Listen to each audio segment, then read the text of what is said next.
if you look at the preseason performance of the four guys you see at Kansas that are all over the place with Jason Bean, Fairchild, Pooney, Austin Booker. So those four guys are in preseason making a name for themselves, continuing to push this Jayhawk legacy. And then you rewind it all the way back to the true freshmen that are on campus and what they're able to do. Guys like Harry Stewart, guys like Austin Alexander, guys like Jalen Todd, guys like Zeke Marshall. Like, this thing is just getting started. Thanks for listening to KC Sports Network, proudly presented by Emprise Bank. If you're thinking about starting a business or know someone who is, check out Emprise Bank's SBA loans. It's always good to know your options, and they can be your partner in possible. All right, welcome to the Booth Review. This is a new season with the Kansas Jayhawks, the number 22 nationally ranked Kansas Jayhawks in the preseason poll, number one in your hearts, obviously, number one in my heart for sure. We're ready to kick off this season Thursday against Lindenwood at Sporting KC Stadium. It's going to be a new experience. It's going to be fabulous to see KU in Kansas City. We're going to break down the offseason, what we've seen from the roster, and all things KU football so we can get ready for this game on Thursday. I am joined by the great one, David Lawrence, the coach, my broadcast partner on the radio, my 8th grade football coach, and my health teacher. So this guy, or excuse me, 9th grade football coach and health teacher. This guy knows pretty much everything about me and everything about Kansas football. How you doing, Coach? I'm well, Brandon. I'm ready to get started. Yeah, I know we're out there watching fall practice and taking a peek at who we're seeing out there. I know for me, one of my favorite things to do, especially the last few years, they've had so much experience and so much depth, and as we've seen with this team with 7 returning starters on offense, 30 seniors in total. But who, as you get ready to watch some fall camp practices, some guys that stuck out to you that maybe aren't going to be playing early on in the season, some young players that kind of piqued your interest? Well, this staff, I don't think they make mistakes. So everyone they brought in, I think, has a chance to help this team. And also in the transfer portal, I think, they're batting 1,000 there. So, which part of this team you want to start with? Because there's quite a few names that stick out to me. Well, I'm going to start with number 6 first. I'm going to start with Jalon Daniels. It's his return to football. Feels like we should have a parade or a coronation of some sort. I know from my own personal joy metrics, this guy is about as high as it gets in terms of high energy, joy, and it just spreads amongst the team, especially in practice. He was playing with a certain pace and speed.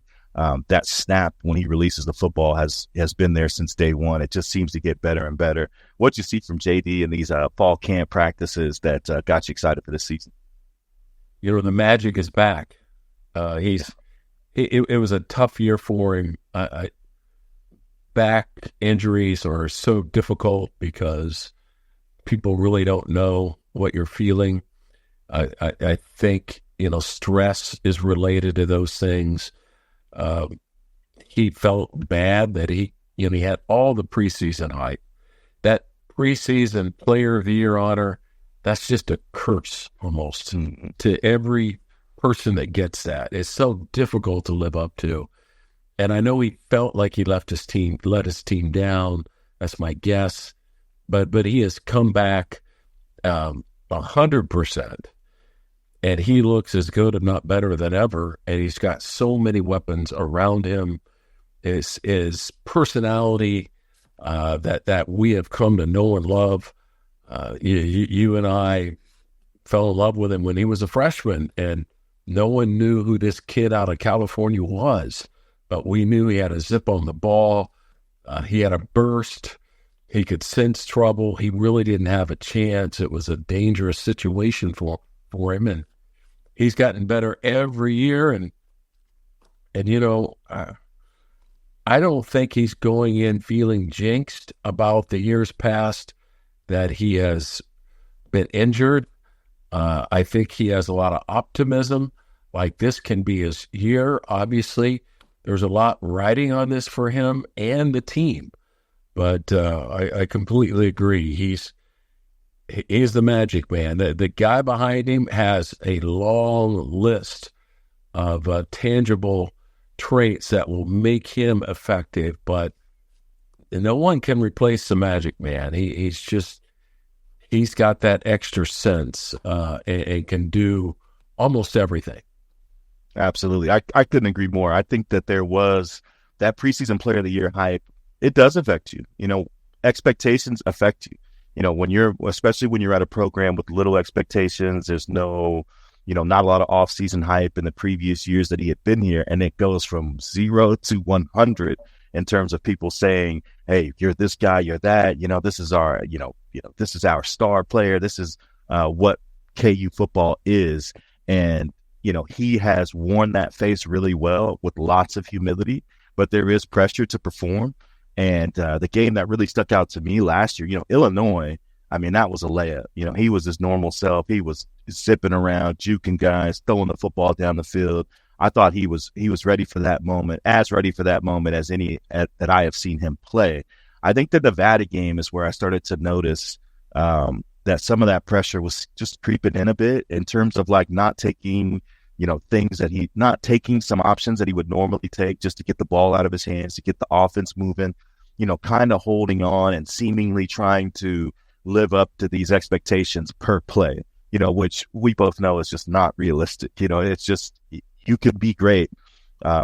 You could be consistently good and have those great moments. You don't have to try to go out of your way to create them. And I think he's able to put that behind him with that year in the rearview mirror and, a fresh start.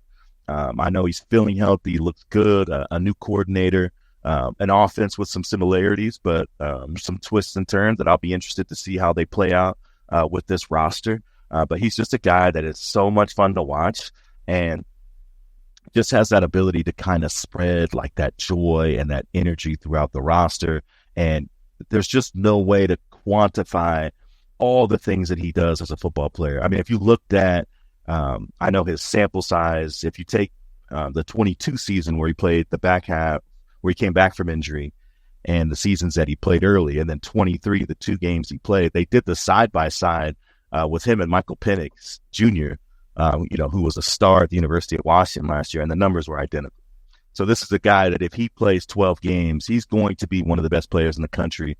I don't think there's any doubt about that, especially if you've seen him, at all in camp and seen him move around and kind of just be, the player that we expect him to be. Home Field is one of our sponsors. They are a collegiate-based apparel company with over 150 colleges to choose from. They are dedicated to the history of each school with unique logos and mascots, emphasis on authenticity and nostalgia. The nostalgia part always gets me, especially when Home Field came out with that KU football Orange Bowl shirt. They had the triple stripe on the side, had my wife looking cute at the game. So just unlimited ability to find beautiful things, especially for this KU team. Homefieldapparel.com. Anything you could ever want, they've got it, especially if you're into that nostalgia Saturday football gear. Make sure you are getting over to that website and preparing for this upcoming season with some of the best styles Home Field has to offer. We appreciate you supporting KC Sports Network by listening to our podcast. You have helped us become the highest-ranked Chiefs podcast network in 2022 and 2023. And don't forget about our daily Substack newsletter, the best written analysis you can find on the Chiefs straight to your inbox every day. kcsn.substack.com. And welcome back to the Booth Review. Now we really get into it. We had a little JD appetizer. Now let's move on to that offensive side of the football, coach. And let's start at the beginning. The replacement coaches. University of Kansas ends up losing Andy Kotelnicki, and they end up losing Scott Books. And in comes Coach Daryl, Coach A. He steps in for the O-line group. He has some history with Coach Leipold. And then you get Coach Grimes, who has been a Broyles Award finalist in consecutive seasons, had one of the best offenses in the country at BYU with Zach Wilson at the helm, and then went to Baylor and did it again and was a Broyles Award finalist. At BYU, averaged 7.7 yards a play, 338 yards through the air, and then went to Baylor and was doing it on the ground with a much different style. So that really fits the mold of what we see with Leipold in general. You go back and look at his teams at Buffalo. There isn't some specific style that they play. They play to the roster and they build on that and make the team effective. Just in practice and seeing preparation, what are some things that you like about watching Coach Grimes and his offense and some of the principles that you appreciate? And the fact that he's got such a big book in his past years that he's collected and added to it. And to your point, we still have Jim Zabrowski and Terrence Samuel and Jonathan Wallace from last year. Those are our coaches of quarterbacks, wide receivers, and running backs. So very capable of implementing any and everything that Kotelnicki had put on the board last year, and not to mention the players.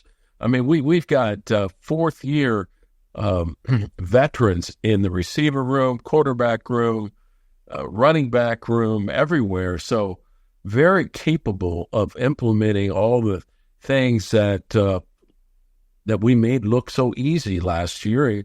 Quite honestly, I think we caught some people 2 years ago, just kind of stumped them. They didn't know what to expect. Last year, they saw it coming. They knew it was coming. But this year we could bring it again. But we also have the history of Grimes at Baylor and LSU and I think Sanford and other places. He's got a long resume. He's a guy that looks pretty good.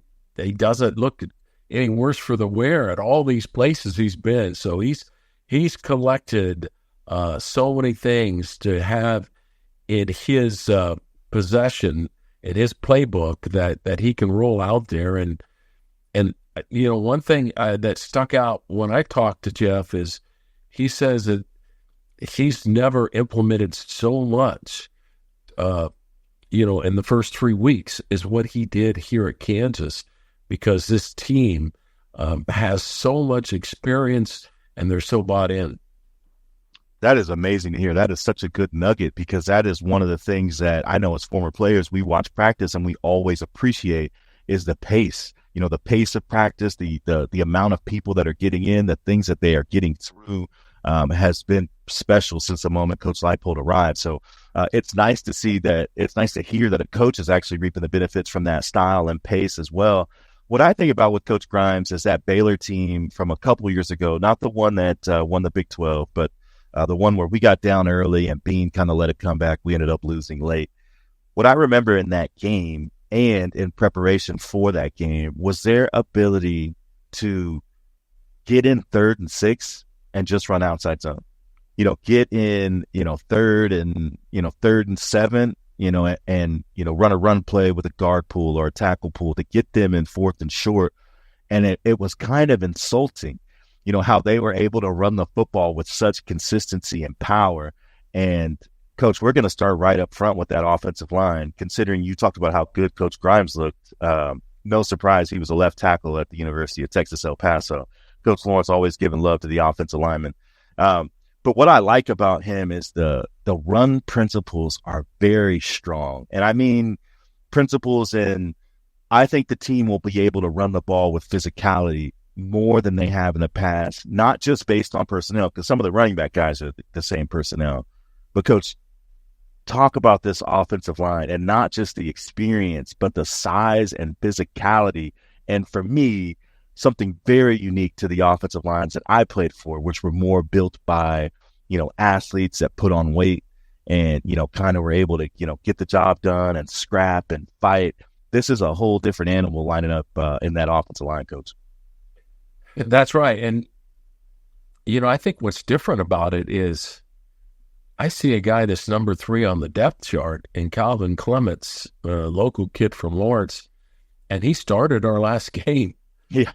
He got a little banged up in the spring, so he's a little slow coming back. But the fact is that Leipold's first year, I don't know that we had 5 Big 12 offensive linemen. I think his second year we had 6, which left us with one guy that we could run in, switch people around, move people over, pop this guy in.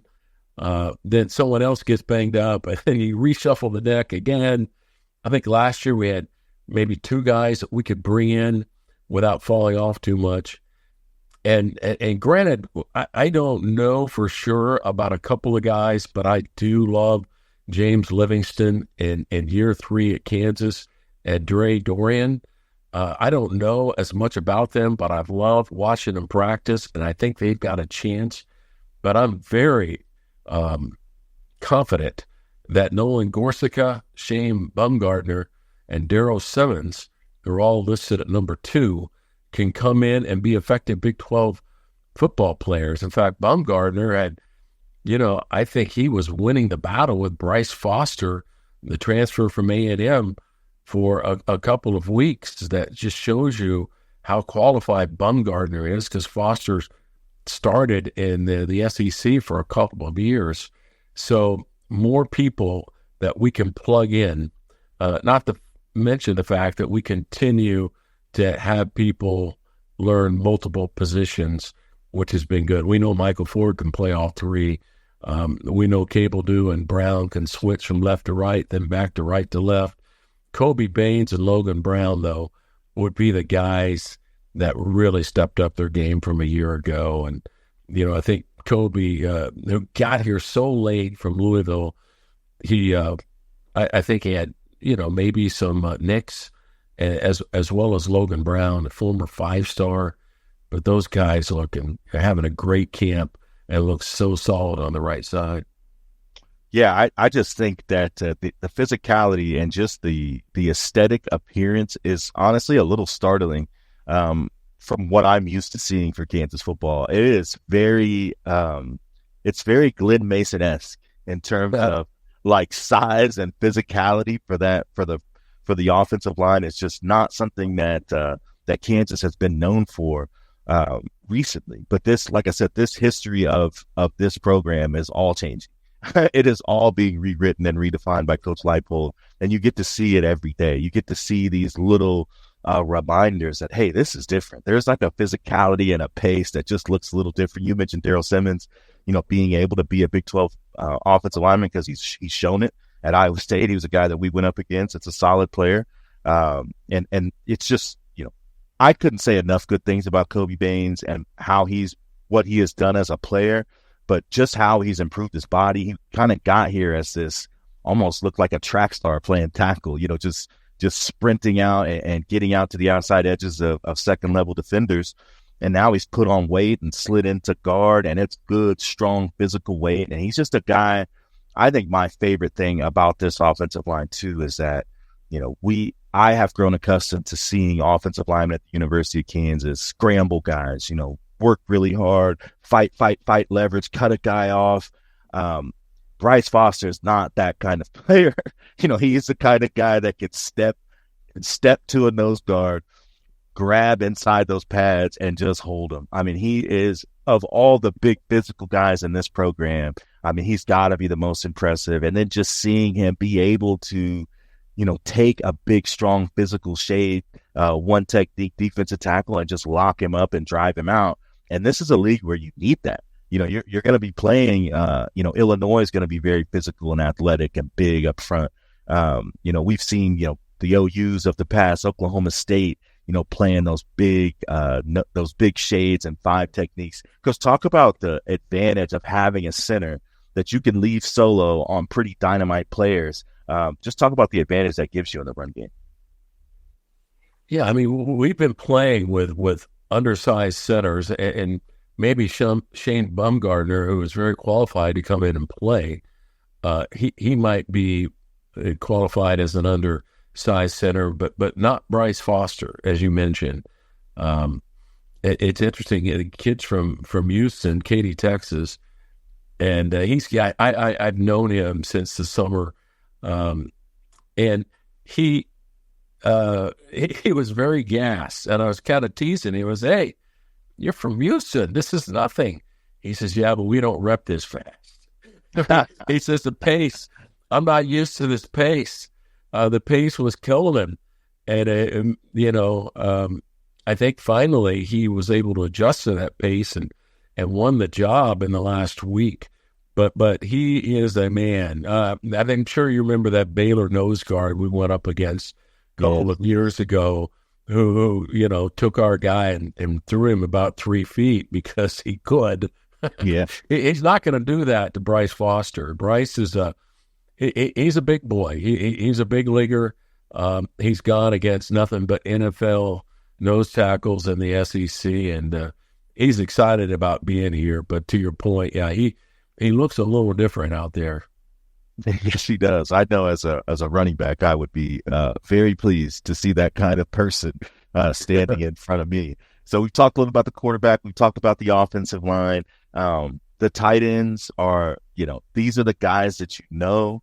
However, Jared Casey continues to defy any expectation I could have thought of looking at him physically from what he was when he got here to what he is now.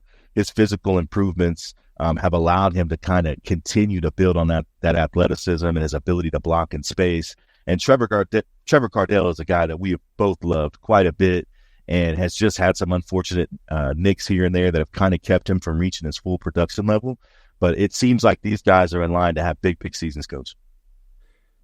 Without question. And we had an injury in that room in the spring and brought in Leighton Cure that a lot of people, I think, is maybe thought that we got Cure from Fort Hays because he had a 5-star younger brother, but Coach Grimes assured me that's not the case, and that Cure is one of the positive surprises, one of the many positive surprises in fall camp. So he's going to be in that mix, but nothing like Casey and Cardell. Cardell's got the tremendous size and speed. Casey's just a guy that's done it so many times. You're not surprised at anything he can pull out there. And I'm sure he'll run up against teams that doubt him because of his stature. But he's done it at the big time. He's got as good a hands as anyone in college football, and it's going to be solid having these two guys with Cure behind them. It'll be a solid group. And just to talk about Cure just a little bit in relation to finding these type of players, especially from the MIAA, which anybody from this area knows they play as good as football as anybody in the country. But with the success of a guy like Pooney, could you see Cure having a rise like that over the course of his career? Because all indications internally think that it could be a possibility. Yeah, no doubt. And we lost 2 outstanding offensive linemen. You mentioned Pooney. As good as we are, it's hard to say that we've got an NFL starter. I mean, that's just amazing. The fact that Pooney, we could see him out there on the opening game and starting amongst the best in the world. But that just shows you how good he is and how his loss will be felt. In fact, I asked Kobe Baines, I said, man, you guys this is going to be your best year ever, right? And he just kind of cooled my jets, didn't take the bait, and he says, you know what? I think we could be as good as last year. He says, that's not a knock on this year's team, but he says, last year we were pretty good. We had some really good players. So all the hype about, we're going to be better because of, Cable New and Brown and the health and everything else. He says, hold on, we were really good last year. Being as good as last year, that's going to be at a high level this year. Absolutely. This is an offensive line that over the last couple of years, the performances throughout the season have been amazing. Pretty much top 10 in every metric you could find that evaluates offensive line play. And then their ability to replace players of the caliber of Pooney, to replace players of the caliber of Fairchild who made the Saints roster before preseason even started. So it's just an indication of the kind of players that this program is helping develop and put in positions to play football for a living. And that's the goal when you make it this far. Yeah, and something I'll tease. I'm not going to talk about it until game day, but our staple, our identity, outside zone, they've tweaked it a little bit. And we'll talk about that on game day, but that's something to look for that, the offensive line coach at Tulsa and our OC, Jeff Grimes, has brought in and made a little tweak. So that'll be interesting to see how that progresses throughout the year. Yeah, I am. I'm very excited. Let's just get it right up front. I'm excited anyway. I was excited when I woke up this morning. I didn't really have a reason, but seeing that the way that they're running outside zone. AJ Stewart is one of my former teammates. He's back helping coach, and this guy's one of the best running back coaches in the nation, helping one of the other best running back coaches in the nation, and Coach Jonathan Wallace. So these are two of the best in the country in one place, with an amazing array of personnel with different body styles, different types of runners. You guys know the Devin Nils and the Daniel Highshaws. Sevion is a guy that we've loved behind the scenes quite a bit just because of his spirit and his talent, his size, and his slashing ability. And now you throw Harry Stewart in the mix, Johnny Thompson. Coach, talk about this running back room and how they'll benefit from not just the continuity of the offensive line returners, but the placement of Coach Grimes and his style of play. Yeah, it is crazy, and of course, you need more than one this year. But what really makes us special, and I want to talk about number 3, 4, 5, and 6, because they all have talents, and we may not get into it today, but we will on game day. But what truly is different is we have 2 feature backs that are as good as anyone in the country. You and I have been on the Highshaw bandwagon. Devin's had everybody on his bandwagon since day one. Lawrence's greatest. So it's going to be interesting to see their season progress.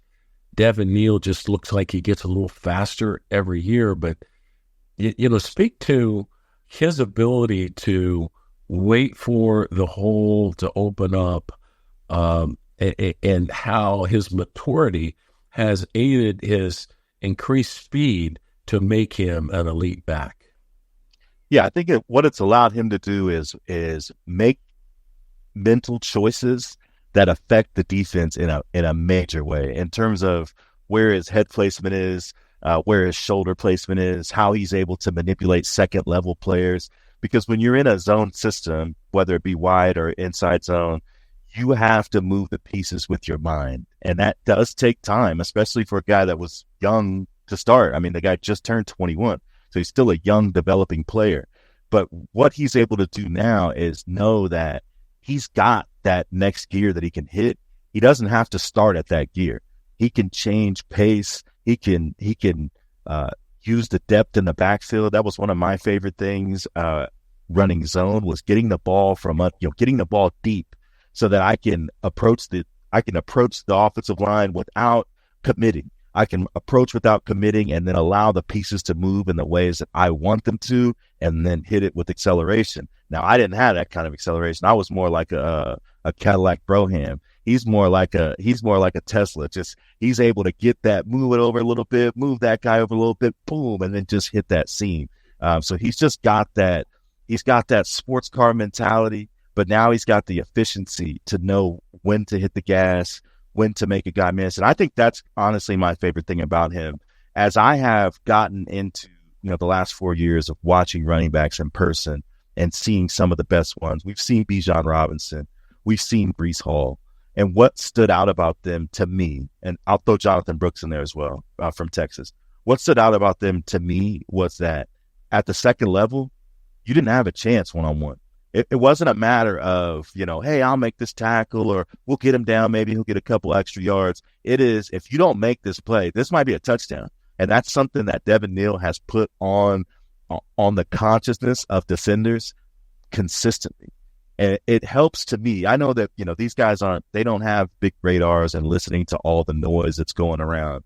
But I think Devin Neal has taken note we talk about preseason hype. He's got plenty of preseason hype, but it's hard to ignore the rankings that consistently keep him out of the first team all Big 12, consistently keep him out of top 100 lists, all these different things that evaluate what a college football player can be. Devin Neal's going to have even more motivation than he already has to kind of prove some of the people that see him as just a shade below. I'm not certain what they're seeing. The guy's over 6.5 yards a carry, 16 touchdowns. can do it through the air, can do it on the ground. I just think that he's at a point in his career where, he's reached that echelon of player where if you don't get hands on him early at the second level, you're in trouble. It's not just a 4 or 5 yard gain. It's a 40, 50 yard gain. And that's what, to me, helps the complementary nature of Daniel Hishaw, in that Hishaw is seen, all you know about him is his physicality, because it's impossible to ignore, right? I mean, he's the guy's, he's missed games, but the highlight reel seems to grow and grow and grow every time he plays, and his physicality. But he also has good movement skills, great balance. I mean, he might be as balanced a running back as I've seen at this level. And then you take the physicality to it and his ability to pass pro. I know I talk about this all the time, but his ability to pass pro is an advantage. A guy that can just lock people up and get rid of them regardless of size. I think that speaks to just what kind of player that he can possibly be. And I think this year is when we'll start to see that. And honestly, the combination of this running back room, this offensive line group, and this offensive coordinator make me feel that we'll be able to run the ball in a physical nature that will be a little bit different than what we've seen in the past couple of years. I think we'll be able to consistently turn around and hand the ball off and be physical a lot, and without any window dressing. Now, I know there's still a lot of movement in this offense. That's part of Coach Grimes' principle, as well as, movement and motions.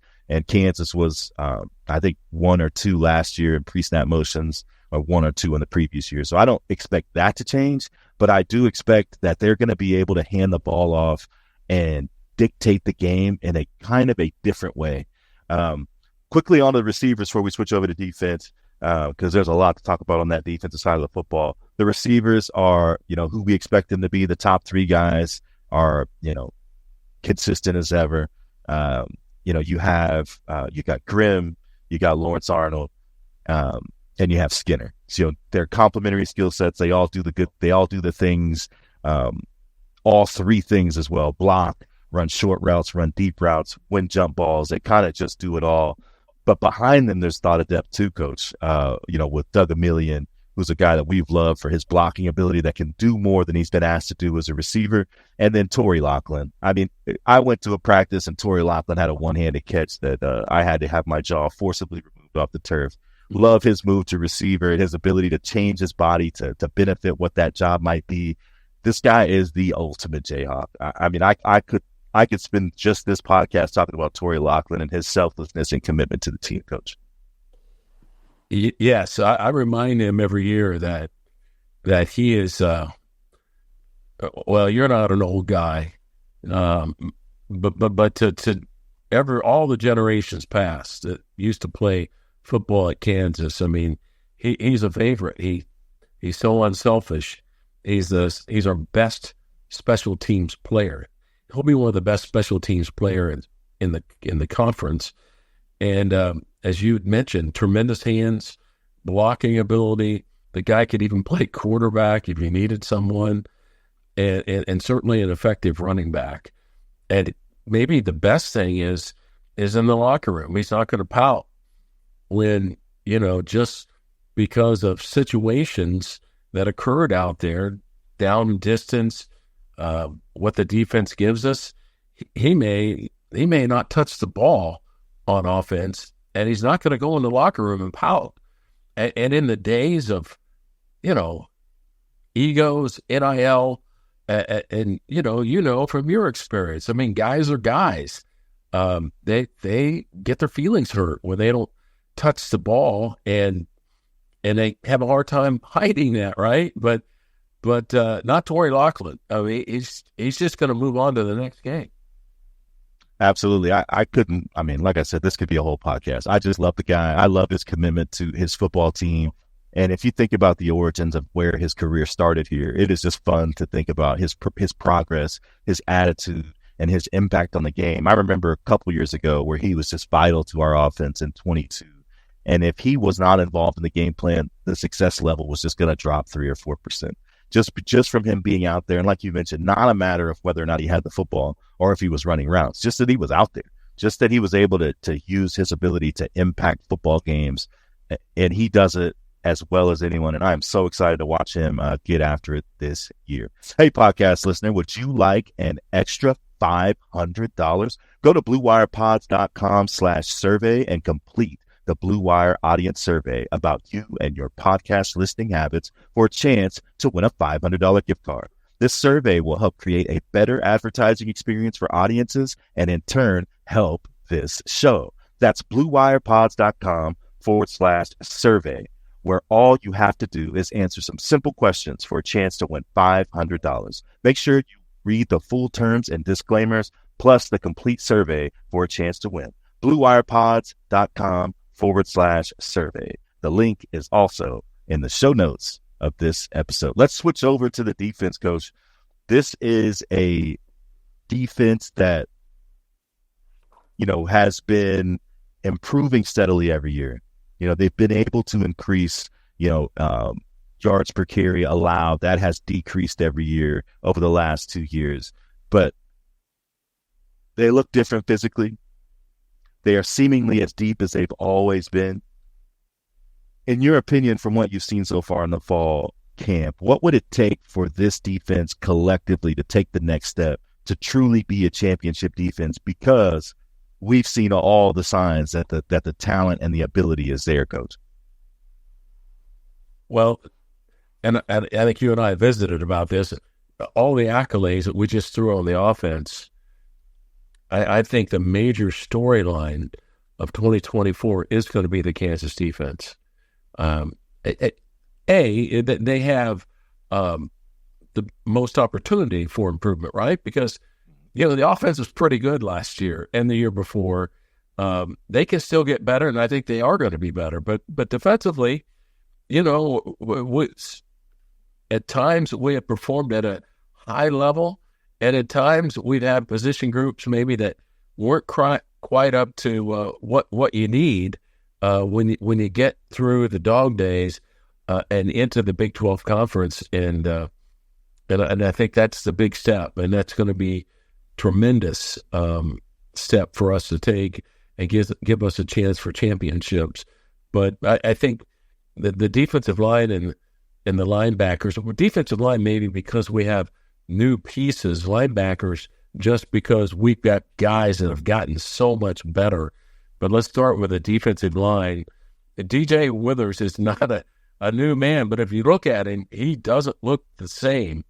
He has improved his body, and it's resulted in a quickness level that you won't probably recognize. Not that 52 didn't make plays in the past 2 years, but coaches can't stop talking about him. I mean, whether you're talking to Gildersleeve and strength and conditioning head, or Borland or DC, that he's his effort, his raw ability and quickness and getting stronger, has less body fat. He leads the charge. And then we could go to, Caleb Taylor and Tommy Dunn that are right there with him as far as returners. And then they swung and knocked it out of the park on Javier Darrett from North Dakota State, a guy that's just got nothing but championships in his background. He's extremely quick. And another guy who's not in his first year, but he may have been battling some things last year, but we got him from Shenandoah, Iowa. They call him the country kid. He's not from a farm, but he does live out in the country. Number 94, Blake Harold, and they call him Country Strong. And if you watch him play, you'll know exactly what they're referring to. Maybe doesn't look like the strong guy in the weight room, but he's throwing people around out there, and he's just going to be a tremendous help on the inside. So again, with Caldwell and the previous mentioned guys on those inside tackles, Brandon, we're going 3D with quality. Oh my goodness, that's that was the thing that in the lead up to camp, I was hearing a lot, reading a lot about the defensive line. They had to replace some edge players, similar to last year. And then I got there and saw them, and I was like, oh yeah, we got like 18 guys. Tommy, I think about these guys sometime in tandems, watching just for an example, watching Kobe and Melo come in together, as a young tandem. You see these young guys are skinny, got some potential. You're liking what you see. It's watching DJ Withers and Tommy Dunn Jr., watching what they were when they came in as a tandem to what they are already now. Just grown men with incredible ability of speed and power. Tommy Dunn Jr. is, to me, he's just one of my favorite players because he's able to hold up. He's able to stalemate a guard at the line of scrimmage and then run down the line of scrimmage and tackle a running back.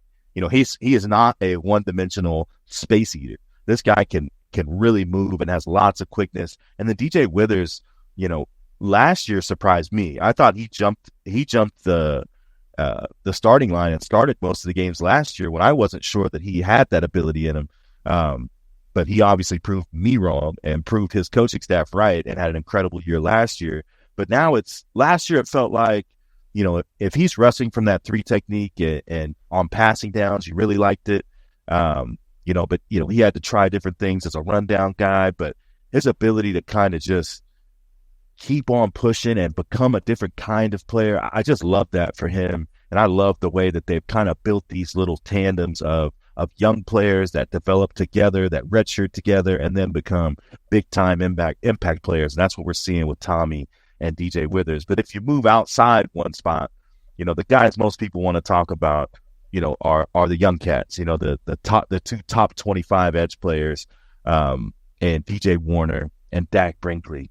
But it's hard not to start with Jeremy Robinson and just a Mr. Consistency guy. Speaking of young guys, I remember talking to, at the time, defensive coordinator, being so excited about some guys that ended up leaving the program and him telling us, hey, Jeremy Robinson might be better than all those guys. And he's proven to be a reliable player that I think will have a big, big year, Coach. Right. And I think it's J-Rob is soft-spoken, and we've had him so many years. It's just going to be crazy next year not having him. But, yeah, let's start with our best player. And sometimes we don't go right to number 90. But I think, to your point, that he is. He is solid. He's consistent. He's a guy that will get you sacks, but he gets a ton of hurries, and he makes the people inside better because he's going to force quarterbacks up into the pocket. And then behind him, and Brian Borland and staff, they went after a guy that can maybe fill in a backup role to where we don't drop off too far. And they got much more than that. Dylan Woodkey, when you think about Youngstown, Ohio, you think about the hotbed of the game of football, right? And that's exactly what he plays like. He's been on conference lists for 3 years, and now we bring this guy in there. You can just watch him for a whole practice, and you will never see him out of position, and you will never see him give up on a play. And he's going to be the most dependable guy that you can bring in for J-Rob, that we're not going to have that position go down at all. Bring in Woodkey. Brian Borland loves this guy, and if you will watch him throughout a game, you'll love him too. So, again, tremendous job by the staff to bring in Darrett on the inside, Woodkey on the outside, both experienced seniors from good programs that are going to be great in the locker room and great on the football field and build that championship defensive team you've talked about. Yeah, Woodkey has a physicality to him that stands out.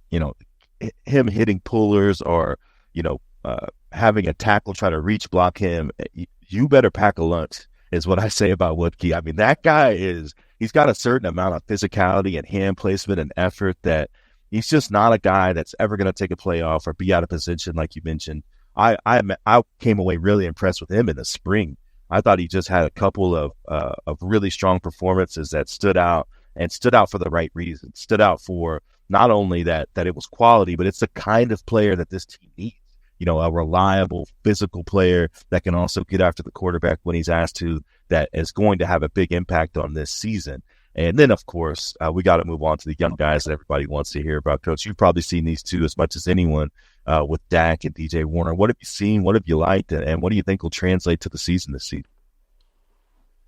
Well, I mean, championship teams, they bring in really good players, and they don't get to play much because it's a championship team, right? Yeah. And that's where I think we're at. We've had some injuries at that speed rush in position to put DJ Warner in a better position to get early experience. And yeah, he's as good as advertised. He's so twitchy. First step, the offensive tackle's already at a disadvantage in getting upfield. But, a guy that's worth talking about, and he's a redshirt junior, but I told him this, I think there's more pressure on Dean Miller than anyone on our team, because we are counting on a guy that has had relatively, I think he's got 3 tackles for a career, but we're counting on him to come in and play at a championship level when he really hasn't played at all. And he's long, he's listed at 6'5", I think he's 6'6". He's got a quick step, but he's gained 25 pounds. And I think as Dean Miller goes, that's how our defense is going to go. And I know that puts a lot of pressure on the young man, but we don't right now have as much depth at that speed rush in, and a lot falls on number 45. Yeah, he's, like you mentioned, what I like about him is length, his combination of length and twitchiness. He is a guy that is very twitchy, a guy that can get around the edge, but also is all of 6'6". So kind of similar, in body style to someone like Booker, just in terms of length. I'll be interested to see how they deploy him, how they use him. He's a guy that had some early reps in a dime package that they used him as a rush in, and he was pretty quality in those reps. Also a huge effort guy, a guy with the type of speed to run things down from behind. He covered kicks, so he can run. And I expect him to be out there like a gazelle, forcing quarterbacks up in the pocket to those big defensive tackles we talked about. And then moving back a level to that linebacker core, one that has steadily improved over the course of Leipold's tenure and is now in a place where this might be their best linebacker tandem with J.B. Brown, who has emerged as, a team leader, a dude that people look at as a dude, a guy that can rush the passer and be physical impact tackler inside. And then a guy that really took off last year in Cornell Wheeler, a guy that, was mostly a sub player at the middle linebacker position, but every time he was in, good things happened. Because of his balance, his physicality, and speed. What do you see from those two, and how do you think that'll impact this season and our team's ability to defend the run and force them to throw against one of the best secondaries in the country? Well, I think I talked to you about this, but best linebacker tandem since your mates, Rivera and Mortensen inside. For whatever reason, Cornell Wheeler did not make up major contribution very early on when he transferred from Michigan, and he's just jumped off your playing chart and onto the field, and you can't help but look at number 1 and number 44 out there. They're our most aggressive players. J.B. Brown is just a collision waiting to happen. That's how he's built. And I think it'll be our best combination since 2007, and that's going a long ways back. And let's hope that Brantley and Berryhill and Fletcher, I think they have also taken strides. Dylan Downing doesn't look the part, but I guarantee you he might be the most effort and guy that we have out there, a fifth-year guy from Bishop Miege. And then the hybrid position with Jason Gilliam, who we've loved since he got here, playing safety. He's battled injury, and we're going to depend on him a lot as well out there in space. And Alec Reich, who, he's been nicked up a little bit, but he's ready to be a lot like Dean Miller, that most improved guy lined up at that Hawk linebacker position. Yeah, that Hawk linebacker position with Jason Gilliam, he got some reps last year. When Craig needed a blow, he would come in and play Craig Young. what I noticed about him was just a nose for the football and just a tireless effort, a guy that could run things down and just a guy that makes things happen. I would say ever since the first moment he got here, stuff just happens when Gilliam's out there. So I'm just excited to see him play. He plays with a kind of joy and like intuitive recklessness that I just appreciate. I like a guy that is out there to do damage, but also is aware of his responsibilities, aware of what he's seeing, and can adjust on the fly. And like I said, he's really been doing that since the moment he got here. Just injuries have kind of kept him from realizing that production. I think those days are over, Coach. Yeah, no question about that. And his tandem guy that we're going to move on to next was O.J. Burroughs. O.J. and Jason, both from Georgia, they came in together. Those were kind of the young guys you watch together. I cannot tell you how excited I am to watch O.J. kind of patrol the middle of that field and be that team leader and voice in the back with such strong cornerback play, with Melo and Kobe and everyone. Everyone that plays cornerback for the Kansas Jayhawks is absurd. I go to practice and I'm looking for where the drop-off is. Who are the guys that aren't players? You can't find them. Austin Alexander is amazing, and we might not see him at all. We might see him some, but he's a true freshman. This guy's all of 6'2" and runs like a small man with super long arms. Jalon Todd, you've had to hear about him. You've had no choice. And he's a guy that's already in the 2 deep as a true freshman from Michigan. Darius McGee, the transfer from LSU. Coach DK, we've had to hear about him constantly, about his impact on the group and the way they fly around. Coach, this secondary is literally going to be a group that you would not be surprised if more than 2 guys are first team all Big 12. Well, absolutely. There's no question about that. And the defensive line is going to make them better this year alone, just having a better rush up front. But O.J. Burroughs, I was searching for a way to describe him because, and then Jalon Daniels did it in the interviews this week because I asked him about our secondary. And the first one he went to was Burroughs. He said that he never sees it. He comes out of nowhere, and if you go to practice a lot, you'll know that no one's picked off JD as much as OJ. The dude, he's almost like he's like a tiger that is camouflaged, and he's back there hiding behind whomever, and then he comes out of nowhere to steal the pass away.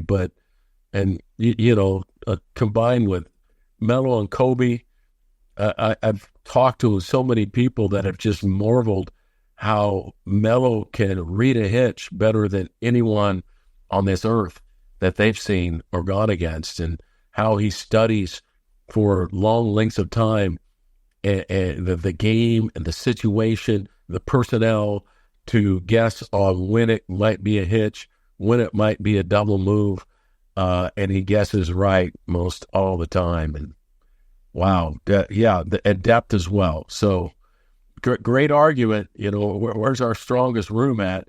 Is it in the back end on the defense? Is it in the running back room, wide receiver room?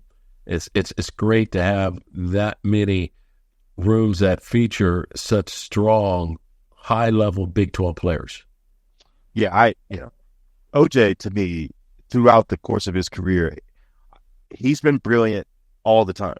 Now, even when there's defenses, even when the defense was underperforming in some ways, he just makes plays that you aren't used to seeing. I think about the 2 plays I think about with OJ, and these people probably won't even remember these plays, but one was an early open field tackle on Deuce Vaughn against K-State.